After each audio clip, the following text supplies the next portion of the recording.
semua, kembali lagi sama aku, Kansanuma Syahidah. Di sini aku akan ngejelasin salah satu buku yang sempat viral nih. Mau tahu gak buku apa? Ini dia, buku Filosofi Teras oleh Henry Manampiring. Nah, teman-teman di sini sering gak sih ngerasa cemas, terus khawatir berlebihan dan gak jelas gitu. Terus kita tuh selalu bingung, gimana sih sebenarnya cara mengatasi rasa-rasa kayak gini. Nah, teman-teman, aku pun sering banget merasa begitu, merasa cemas, takut, dan khawatir berlebihan, juga gak pasti alasannya apa. Makanya, aku milih buku Filosofi Teras untuk aku baca. Selain memang dia adalah buku self-improvement, dia juga membahas terkait seni untuk hidup bodo amat. Yuk kita bahas lebih lanjut terkait isi dari buku Filosofi Teras. Nah, mungkin yang perlu teman-teman tahu, Filosofi Teras ini adalah kata lain dari filosofi Stoa. Apa itu filosofi Stoa? Filosofi Stoa itu adalah ilmu filsafat dari filsafat Yunani Romawi kuno yang ngebahas di mana ini ada pembahasannya banyak. Ini aku akan membahas pertama. Di sini dikenalkan ada dikotomi kendali. Dikotomi kendali ini apa? Dikotomi kendali ini adalah pembagian menjadi dua. Ada hal-hal di dalam hidup kita yang terjadi itu ada di dalam kendali kita penuh. Seperti persepsi kita, opini kita, itu tuh ada dalam kendali kita.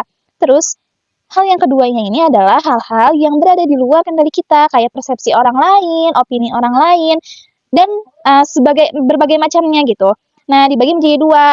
Terus kan tapi gimana sama kekayaan dan kesuksesan misal.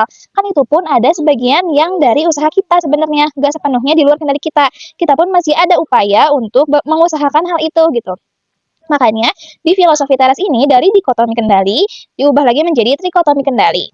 Trikotomi kendali ini ditambahkan nih yang pertama tadi yang satu ada dalam diri kita kendalinya. Yang satu lagi ini di luar kendali kita. Dan yang terakhir ini adalah sebagian ada dalam kendali kita. Maksudnya sebagian ada dalam kendali kita, ini adalah kita tuh masih bisa mengusahakan sebagian ini, walaupun kita harus tahu hasil akhir ada di luar kendali kita.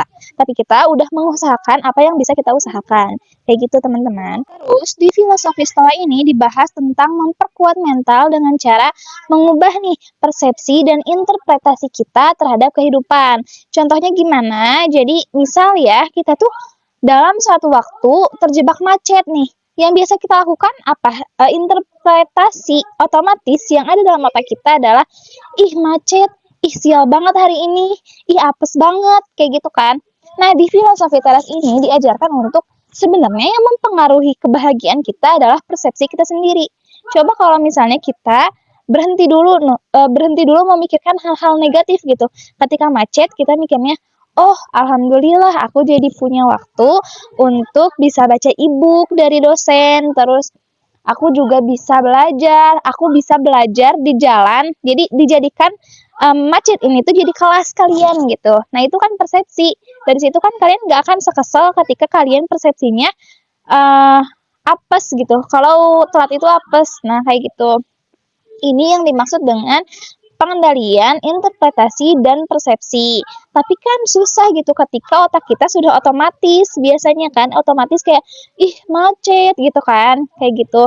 Nah itu tuh ternyata bisa teman-teman ada rumusnya. Jadi di sini tuh mungkin untuk lebih lengkapnya bisa teman-teman baca.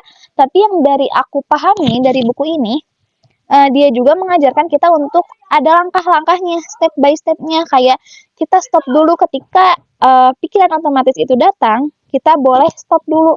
Stop, pokoknya stop pikiran negatif itu. Kita harus stop dulu.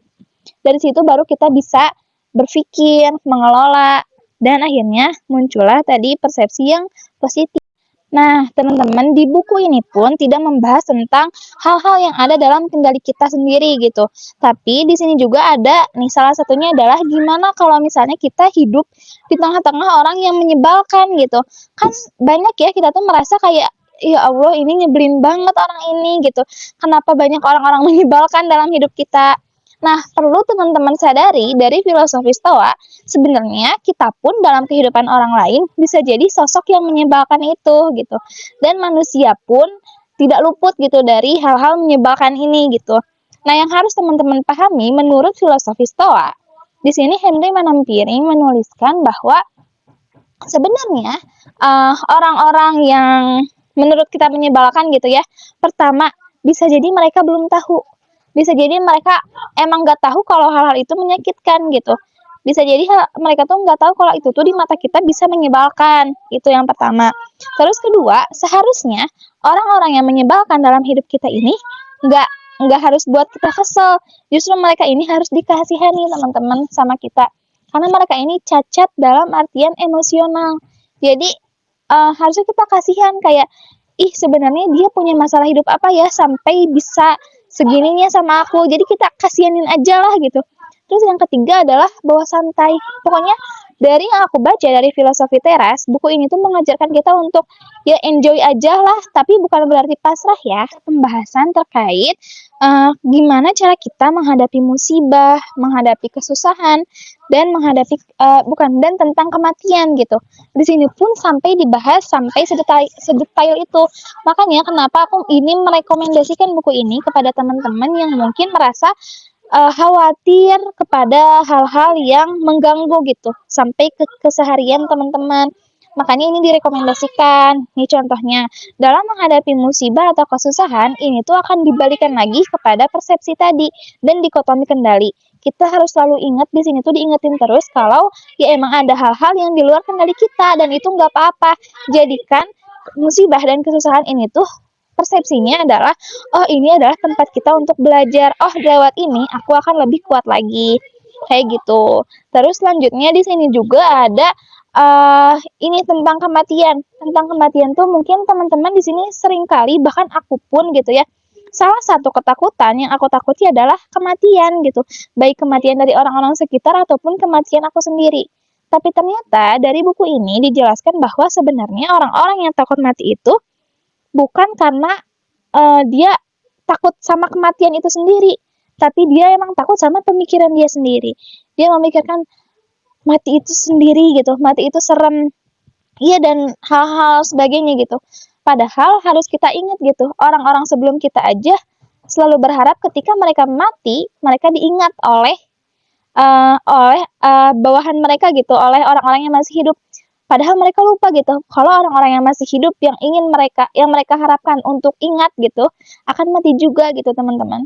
Nah ini tuh makanya diajarkan kita itu lahir dari alam dan akan kembali pula ke alam. Jadi kematian adalah bukan hal yang harus kita takutkan, justru itu adalah bekal gitu. Maksudnya jadi pengingat. Jadi ketika kita tahu bahwa emang normalnya gitu, kita tuh akan kembali lagi ke alam, kita harus mempersiapkan yang terbaik sebelum kita kembali ke alam. Nah, teman-teman, di filosofi Stoa ini pun dijelaskan gimana sih cara kita mempraktekkan ilmu-ilmunya dalam kehidupan kita sehari-hari. Ini ada 3 langkah gitu. Yang pertama adalah ritual pagi. Ritual pagi dalam artian ketika kita bangun tidur sebelum buka HP gitu ya, kita tuh diajarkan untuk berusaha memikirkan kira-kira hal-hal negatif apa yang akan terjadi hari ini, hal-hal sial apa yang akan terjadi hari ini gitu. Bukan untuk negative thinking gitu, tapi itu untuk kayak kita tuh jadi tahu ada potensi buruk itu gitu. Dan jadinya kita pun memikirkan gitu, sebenarnya hal-hal itu tuh bisa ngeganggu kita atau enggak sih gitu. Sebenarnya hal-hal negatif yang bisa berkemungkinan terjadi hari itu sebenarnya ngaruh gak sih ke kita gitu atau sebenarnya yang nggak ngaruh-ngaruh amat emang ketakutan kita aja nah kayak gitu. Terus kedua adalah ritual malam. Ritual malam ini tuh maksudnya adalah ketika kita mau tidur biasakan tanya hal baik apa yang sudah saya lakukan hari ini, hal buruk apa yang sudah saya lakukan hari ini, dan bagaimana cara agar saya bisa lebih baik esok hari. Ini 3 ritual malam yang harus teman-teman lakukan. Terus selanjutnya adalah kita harus maksudnya membaca terus buku-buku self-improvement gitu. Karena ini pun menurut aku adalah salah satu buku yang diperlukan dalam kehidupan sehari-hari, apalagi dalam kita menjaga gitu kesehatan mental kita sendiri. Ini tuh bisa kita baca gitu, bisa kita lihat di Gramedia dan umum gitu. Ini tuh bisa jadi pengingat ketika kita stres, ketika kita khawatir. Sebenarnya apa yang salah dan apa yang harus kita lakukan untuk mengatasi hal itu dengan solusi yang positif gitu teman-teman. Makanya di sini aku merekomendasikan kepada teman-teman untuk membaca filosofi teras ini karena di sini beneran menjadi jawaban gitu bagi teman-teman yang selama ini mungkin selalu memikirkan hal-hal yang sebenarnya tidak perlu dipikirkan gitu kayak aku. Jadi di sini tuh kita beneran diajarkan untuk mengubah persepsi dan lakukan apa yang sesuai ada dalam kendali kita gitu. Jangan memikirkan apa-apa yang ada di luar kendali kita gitu teman-teman.